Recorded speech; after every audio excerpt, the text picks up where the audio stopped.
Hello guys, আমি পিয়ালি।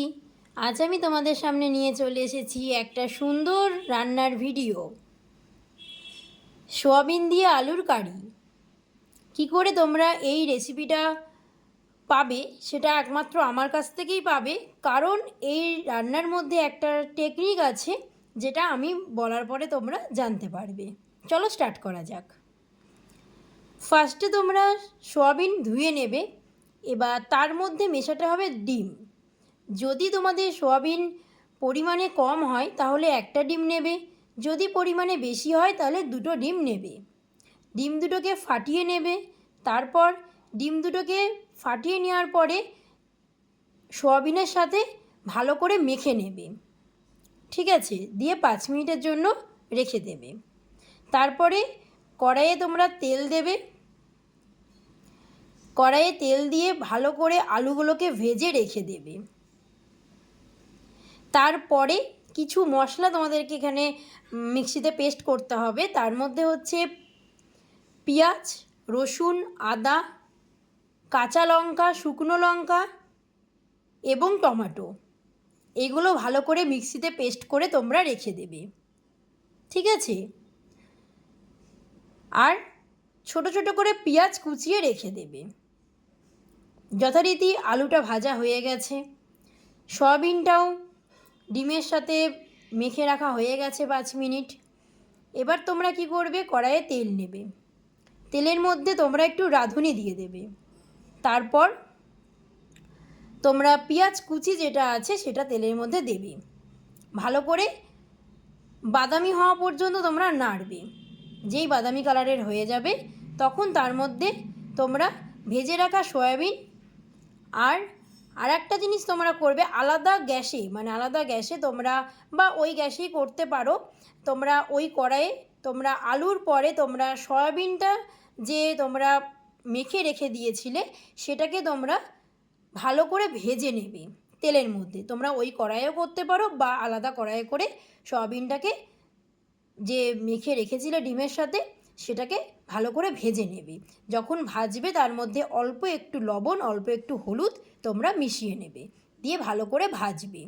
আর যথারীতি আলুগুলোও তোমাদের ভাজা হয়ে গেছে। কি করে, হালকা একটু লবণ আর হালকা একটু হলুদ দিয়ে তোমরা ভেজে রেখে দেবে।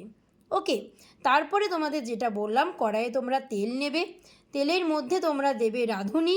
তারপরে তোমরা যেটা দেবে, ভেজে রাখা আলু এবং এই সয়াবিন ভেজে রাখা আলু আর ভেজে রাখা সয়াবিন দিয়ে ভালো করে তোমরা কষতে থাকবে ভালো করে। দেন তারপরে তোমরা আবার একটু তেল অ্যাড করবে।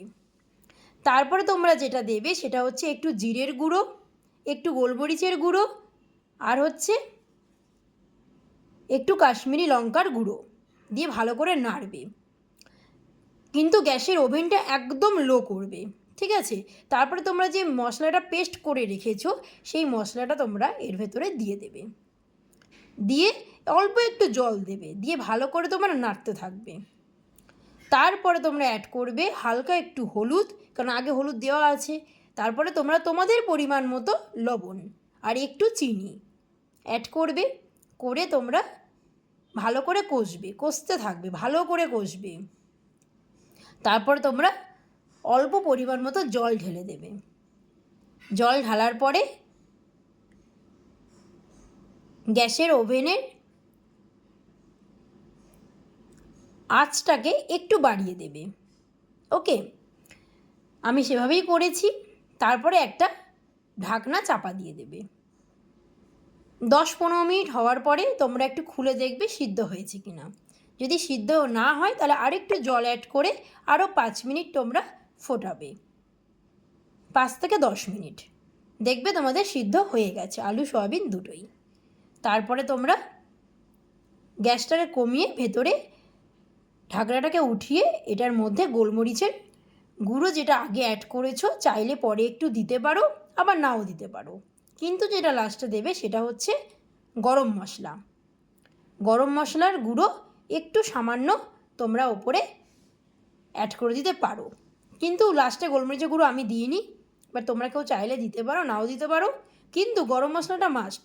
তো নামানোর আগে একটু গরম মশলা ওপরে ছড়িয়ে দেবে, দিয়ে নেড়ে আবার একটু ঢাকা দিয়ে দেবে 2-4 মিনিটের জন্য।